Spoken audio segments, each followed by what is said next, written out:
So guys, D-Lou, St. Louis. If he was knighted, he would be St. Louis. Well, no, he wouldn't. But he fought St. Derek in the weekend. Derek, the dog. He fought. So there's a few things I want to bring up. First of all, Chase Hooper, biggest threat to Islam Makhachev. You're kidding. Oh yeah. No, but anyway, Derek Lewis versus Rodrigo Nascimento was the fight card that has just happened on the previous Sunday for us. Saturday for you folk in America, and Sunday morning for you folk in England.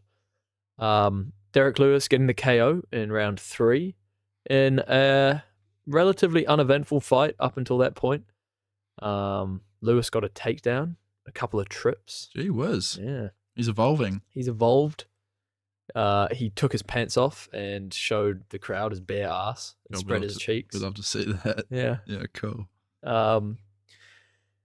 Yeah, pretty epic fight it was.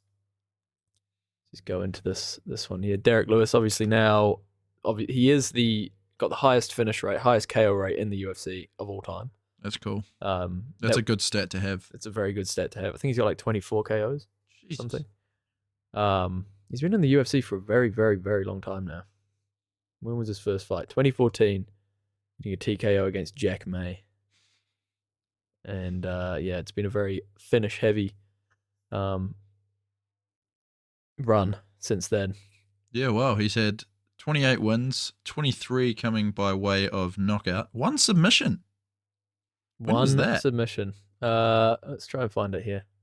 You'd hate to be that guy. There we are. Oh, it was that was in 2010? In 2010, he submitted Raheem Cleveland. Let's see where he is now. Yeah, what's Raheem Raheem doing today? He's the boogeyman. Oh, he's had a bit of a career. Last fighting in 2024 against Cody East. It's like Kanye West. In the PFC. In the PFC. So last month. Yeah, last month. And then before that in Jan. He's a pretty active dude. Wow. I'm thinking he should probably sign for the UFC. Nah, not if you get beat by Cody East. And submitted by Derek Lewis. He's the definition of a regional scene journeyman. Mm. But Derek Lewis kind of, turning back the clock with a classic KO. Which you predicted. Did predict. Which we both predicted. Did we both? But what else did I think we predicted it to be a bit earlier on than that. Yeah, I think I said round 1. Yeah, so hats off to Nascimento for kind of implementing some of his game plan, I guess, and getting through almost 3 rounds. Yeah. But Derek Lewis proves that, if you're gonna try and wrestle him, or if you're gonna try and grapple him or whatever, he will just stand up and knock you out. And like I say, yeah, he actually went for a couple takedowns, got a couple trips early on in the first round. Second round, he was clipping Nascimento pretty big time. And then, he just kind of went back to some fundamentals, started throwing a couple 1-2s, and the first 1-2 he threw, he landed. And Nice. He landed heavy. And then he finished it off with some classic Derek Lewis ground and pound. He's got like a signature range of ground and pound, you know what I mean? Mm. When he just like... Yeah, he just like flops himself onto the other guy and then just... Yeah. Big old ground hooks. Tough fellow, isn't he? So Nascimento on the very fringes of the UFC heavyweight rankings. Top 15. We'll probably not see another guy in the rankings for his next outing. Oh, no.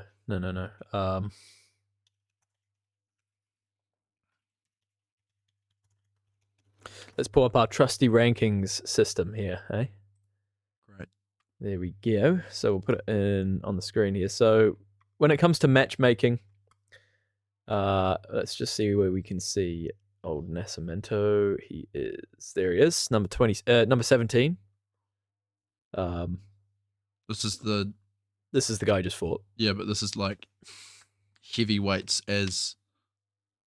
from all organizations, isn't it? I believe so, yeah. Even though I can't see any others. What's going on there? So number 1 is Tom Aspinall. Espinal Pavlovich. And Jones is number 5. This ranking system is off the charts. This is so good. I love this. You and your little hate against little off-brand ranking systems. You just hate them, don't you? You can't let anyone have any fun. What is it talking about though? Like John Jones beat Cyril Gane in his last fight. Yeah. But he hasn't fought in like 15 And he's rated below years. Cyril Gane. Yeah, exactly. Yeah, that's cool. That makes a lot of sense. But where is Derek Lewis in this one? There he is, number 9. I think that's about fair. I mean, that fight against Jailton Almeida just shouldn't count because Jailton Almeida just sat on him the whole time, didn't really do anything else, dominated him. But what are you freaking out about here? Can you go down a little bit more? Okay. Who's that? This guy? Yeah. Volkov. No, wait, that's Romanov. He looks like Volkov. Holy shit. Where is Volkov? There he is. And then down a little bit more, number 16. Yep. Stipe Miocic, the next guy to fight for the heavyweight belt, ranked number 16 on this. He did last fight 3 years ago. And lost. So, I mean, you probably would slowly fall down the rankings. Yep. Just above Nascimento. I think this is supposed to be like a rankings if there was no bias. What's Francis Ngannou up to in number 18? He's number 18. He hasn't fought since 2022 either. Yeah, but why is he below Stipe Miocic? Yeah, I don't know. I'm just trying because he. What are we doing with this rating system? No, sorry, I just want to see because you're not going to know anyone who's past ranked 15. Are you? No, probably not. No, well, so don't put I that do on know me. Ryan Bader, but he's not in the UFC. Cool.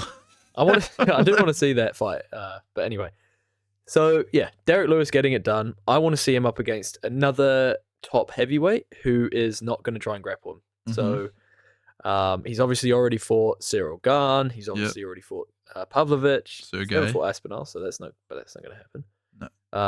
Volkov is booked. Almeida obviously is booked, and we don't want to see that fight again. Fought Tybura. He's fought Tybura. He knocked him out. There he is at number 9. Spivak, I think he's already fought. Most likely.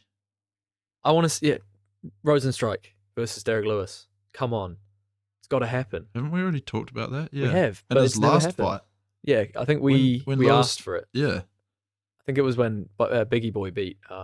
Either that, or do you know what would also make sense right now is a rematch against Tuivasa. That could be good.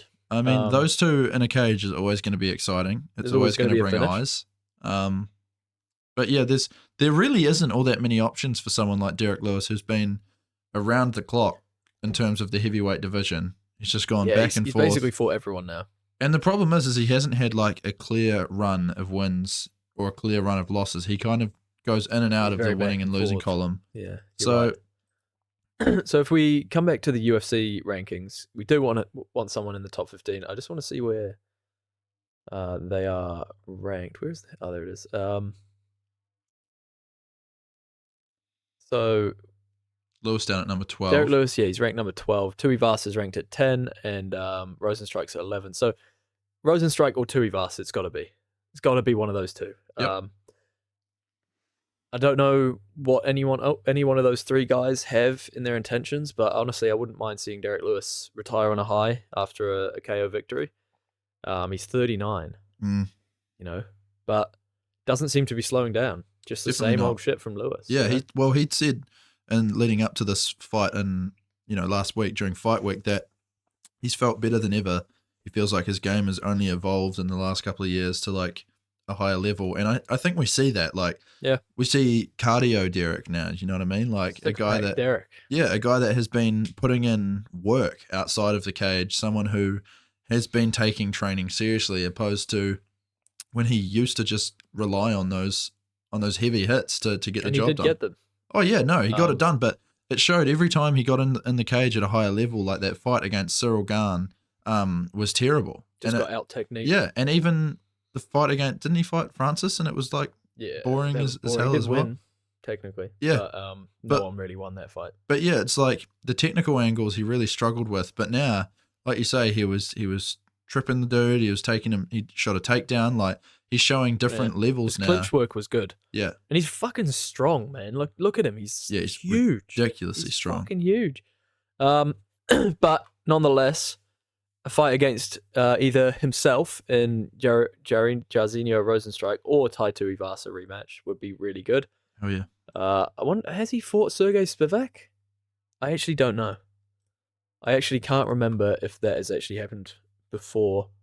Let's have a wee look at Sergey. Yeah. So he beat. Not long ago. Yeah, he beat him not long ago. So don't want to see that again. For Nascimento, I think Waldo Cortez Acosta would probably be a perfect fight. Yeah.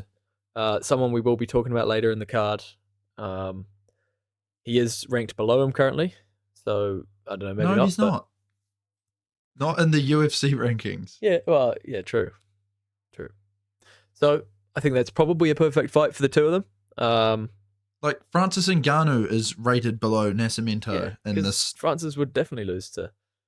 No, Francis would definitely lose to Waldo Acosta. Francis would lose to all these guys. It's not like he's been a champion before. So I think that's perfectly matched. And look, Derek Lewis rolling back the clock, rolling back the years, showing us what he's still got. I'm excited to see what comes from him next. Maybe we could see a title charge. No, we've already spoken about it. Well, yeah, maybe. Look, I'm not going to... You never know. Could fight Curtis Blades again and just get a random KO. Dude, when you look at that top 5 in the actual UFC rankings instead of this little who's who that you've got, like, it is stacked. The heavyweight division and even the top 7, anything from Almeida up, that's just stacked. To be fair to Derek, he's beaten quite a lot of the guys in the top 5. Well, one of them. Yeah, one. But he's also beaten Volkov. He's beaten Ty Burrow. He's beaten. Top 5. Yeah, I know. Well, top 10. Sorry, he's beaten De Lima.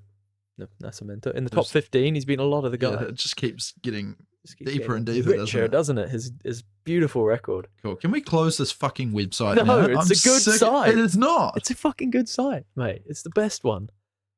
Tapology. They're good. I just wanted to see, when was that knockout? It was back in 2021 now. Jeez. Feels like yesterday. It does. I thought that was way more recent than that.